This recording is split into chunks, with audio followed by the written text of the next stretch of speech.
Last Saturday was a rare night out for the husband and father. He said he's going to go meet his friend and he'll be back shortly, and he never came back. She keeps asking her, where's my dad? Give him a call. Didn't he finish working? She said that her husband was a very loving person, gets along with everybody, and he's always helped other people, and he was a very down-to-earth person. The family celebrated. Beatrice Warren Curtis wanted people to call her by her middle name, Nicole. Closest friends and family would call her Nikki. She and her friend Monica had decided to spend a night catching up with each other. Nicole was a 36-year-old single woman who didn't have any children. So when I got that phone call on Sunday, it was unbelievable. It was unbelievable to hear that my friend of 16 plus years is gone due to some tragedy that was injustice. Nicole had a heart of gold and would buy school supplies and Christmas presents for those kids that were less fortunate and couldn't afford the items. She died from a gunshot wound to her right arm and torso. The amount of red flags leading up to the shooting were astronomical. While the shooter had a rather normal upbringing, being raised in a home with his mom, dad, and brother, it was the thoughts in his head that were the most worrisome. While growing up, he would whisper threats into classmates' ears and tell him how he would harm or kill them. The shooter especially enjoyed doing this to his track team teammates. He enjoyed watching their scared reactions. He would put his fingers in a gun position, point it at his classmates, and pretend to shoot them. Glaring at people. He's always loved violence, and he's always loved guns, and even outside of myself personally and before, I think his behavior started with the girls in Bellbrook. He always loved to imitate guns and shooting people, and he would look at people and imitate shooting or other violent acts.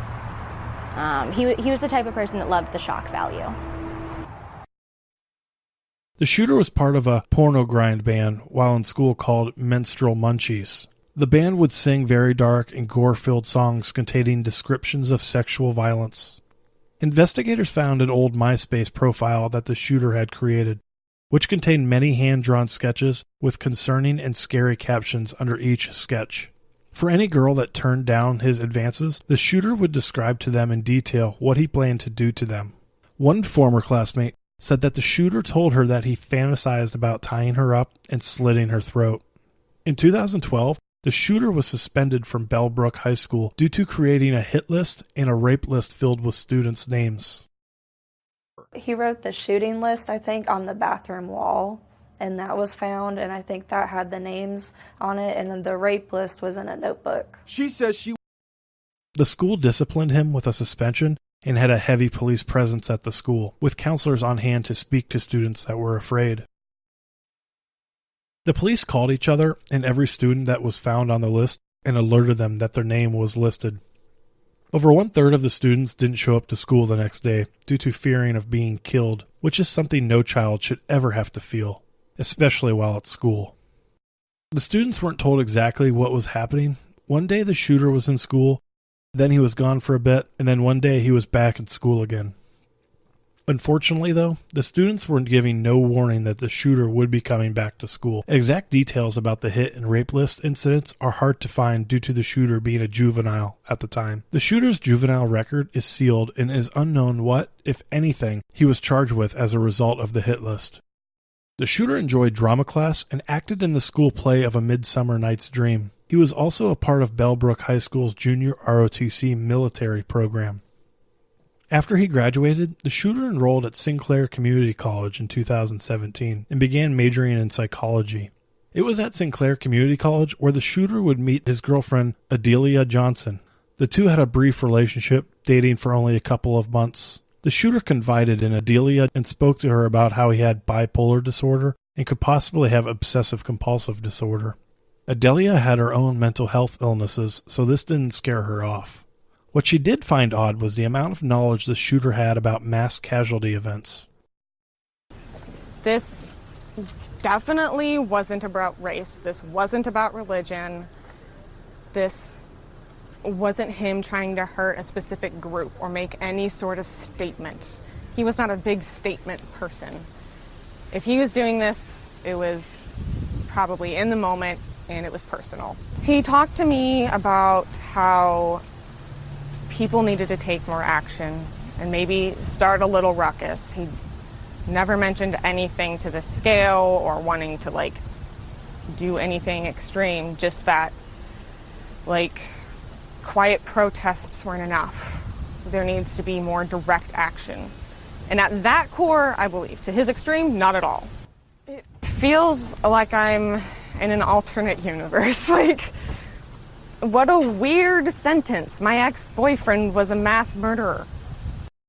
On their first date, he showed Adelia a video of body cam footage of the Pittsburgh synagogue shooting that happened on October 27, 2018. She didn't really find that this was odd or something she shouldn't be alarmed about because serial killers and other true crime topics were frequently discussed in their psychology class. Their relationship ended just about as quickly as it began. The two ended their relationship via text message in May of 2019. The shooter worked miscellaneous jobs at gas stations and fast food restaurants. His LinkedIn profile indicated that he had also worked at Chipotle at one point in time. The shooter did leave a digital footprint of some sort, and while it didn't lead investigators to any kind of motive, it did lead them to a direction in which the shooter was thinking. While looking into the shooter's Twitter profile, investigators were able to conclude that he was an extreme leftist who used hashtags such as #HailSatan. He also had liked and retweeted multiple tweets about the El Paso Walmart shooting just hours before he attacked his own city. It was apparent that the attacks wasn't exactly racially motivated, and while there were more African American victims than Caucasian victims, witnesses said that the shooter was firing at random, and it was obvious he was not shooting at specific people. It is unknown at this time if the shooter actually even intended to shoot and kill his brother. The shooter had a relatively small criminal record. In 2016, he was charged with operating while intoxicated. The charge was pled down to a lesser charge called physical control of a vehicle under the influence. This means that he was in the vehicle intoxicated and the keys were in the ignition. However, the driver wasn't driving. He had to pay a fine and serve a term of probation. He didn't have to serve any jail time initially, but after he had a probation violation, he was then sentenced to serve a jail sentence. The details of the probation violation are unknown. He also had a couple of minor traffic offenses on his record, including failure to yield and speeding. None of these, however, restricted him from buying a firearm. The shooter bought the firearm online from a shop in Texas and then had the firearm transferred to Ohio, where he picked up the gun personally. The gun, a .23 caliber Remington rifle, had been modified to resemble an assault rifle. The gun had a 100-round drum magazine, which indicates if the shooter had been taken down, he could have fired 59 additional rounds, as he had already fired 41 bullets. While the shooter had devastated an entire city, it was also time for the city to come together and support one another. A candlelight vigil was held on that Sunday evening, August the 4th at 8 p.m. to bring people together and show their respect for the deceased and the wounded. On the day of the shooting, the shooter's friend that was mentioned at the beginning of the episode was questioned about his possible involvement with the shooter. He was later arrested for making false statements when applying for a federal permit to purchase a weapon and possession of a firearm by someone who illegally used controlled substances. The friend told the investigators that he and the shooter had routinely used illegal drugs and substances for the past several years. In 2014 and 2015, the two men did hard drugs several times a week, including LSD, cocaine, marijuana, and various others. The friend said he wasn't a drug user on the application for a firearm form when he actually was a user. 2 pistols and miscellaneous drugs were seized from the friend's apartment. Although he kept the weapon, ammunition, and tactical gear in his apartment so the shooter's parents wouldn't see it, it doesn't appear that the friend knew anything about the attack on August 4th. An autopsy would confirm that the shooter did have marijuana, cocaine, and an antidepressant in his system the night that he died. He also had a small amount of cocaine on him when he was killed by police. Not long after the shooting happened, the shooter's parents posted an obituary on a local funeral home website. The obituary described the shooter as being funny, articulate, and smart. He had blue eyes, a kind smile, and loved reading and listening to music. The obituary was quickly taken down because of the backlash the parents received after posting it.